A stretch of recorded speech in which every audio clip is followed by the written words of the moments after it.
This isn't just a story, it's my life. A life shattered by the two people I loved most. Sit tight. By the end, you'll understand why I did what I did, and why nothing in this world is as it seems. My name is Jake, and this is my life. 3 years ago, my life was a painting. Vibrant, perfect, alive. Emily and I had been married for 5 years, but every morning felt like our honeymoon. She'd wake me up with coffee, her laughter ringing through our hillside home in Colorado. "Jake, the mountains are blushing today," she'd say, pointing at the sunrise. I'd pull her back under the blankets, whispering, "Not as much as you did last night." Our home was a sanctuary. Wooden beams, crackling fireplaces, and the scent of her vanilla perfume lingered in every room. We'd built it together, brick by brick, memory by memory. Even the walls seemed to hum with joy. Then there was Ryan. My younger brother has been my shadow since childhood. He'd show up every Friday, arms loaded with whiskey and stupid jokes. "Bro, Emily deserves a medal for tolerating you," he'd tease, ruffling my hair. Emily would swat him with a towel, but her eyes sparkled. Ryan was family. Our family. When Emily told me she was pregnant, I fell to my knees, not out of shock, out of gratitude. We'd been trying for 2 years, enduring silent car rides home from fertility clinics and fake smiles at family gatherings. But that day, she placed my hand on her stomach and said, "He's here, our little warrior." I didn't care if it was a boy or a girl. I just held her, crying into her hair. Ryan burst in later, shouting, "I'm buying the first diapers!" We celebrated with whiskey and old country songs. That night, as Emily slept, I whispered to her belly, "I'll protect you forever." But forever is a lie. 6 months into the pregnancy, Emily changed. She'd stare out the window for hours, her hands trembling. "It's just hormones," she'd say, but her smile didn't reach her eyes. Ryan stopped visiting. "Work stress," he claimed, but his voice was clipped.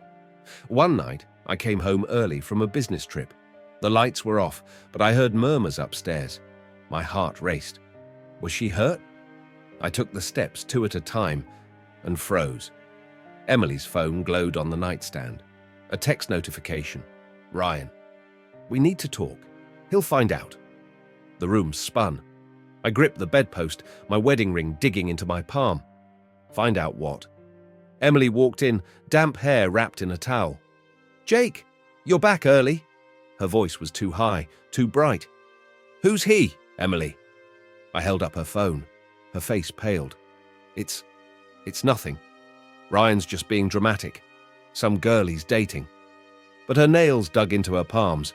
A telltale sign. She'd done that on our wedding day too, terrified of tripping in her dress. I called Ryan. He answered on the 3rd ring, laughter in the background.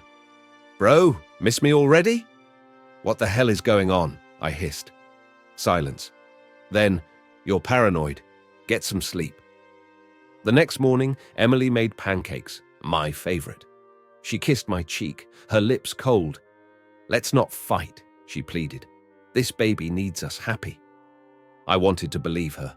God, I wanted to. But that night, I did something I'd never imagined. I followed her. She met him at Café Noir, a dingy spot we'd never go to. Ryan sat in the corner, hoodie pulled low. Emily slid into the booth, her pregnant belly brushing the table. I watched from the street, rain soaking my collar. They argued. Ryan gripped her wrist. She yanked it back. My blood boiled. How dare he touch her? I lunged forward, but froze when Emily slammed her fist on the table. "Enough, Ryan! I'm telling him tonight!" He laughed, loud and cruel. "Go ahead. See who he believes." She fled in tears, so I followed Ryan instead. He met a woman in a sleek, expensive black sedan. She handed him an envelope. "Make sure the results are ready by Monday," she said. The next day, I bribed the clinic secretary. Emily's file listed a paternity test, my test, ordered by Ryan. When I confronted him, he smirked.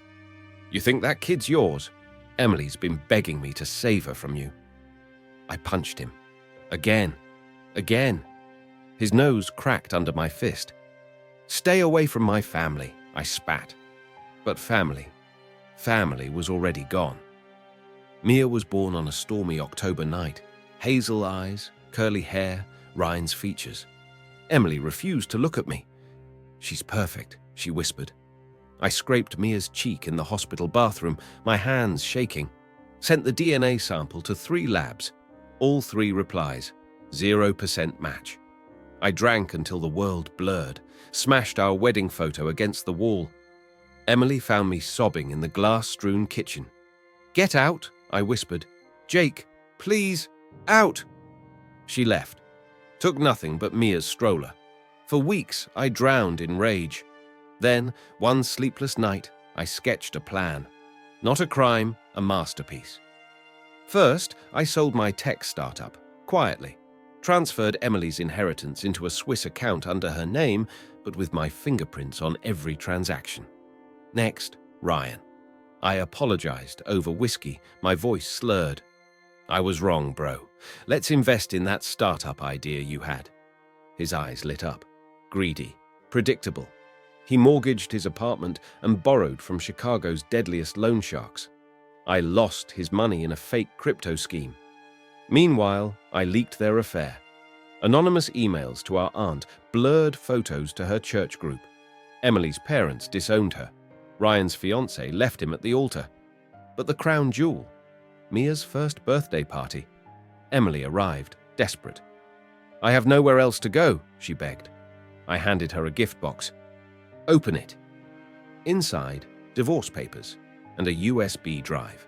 Footage from our bedroom camera. Their footage. Her scream curdled the air. "You monster," I smiled. "No, my love. Monsters are born. I was made." Ryan's downfall was slower.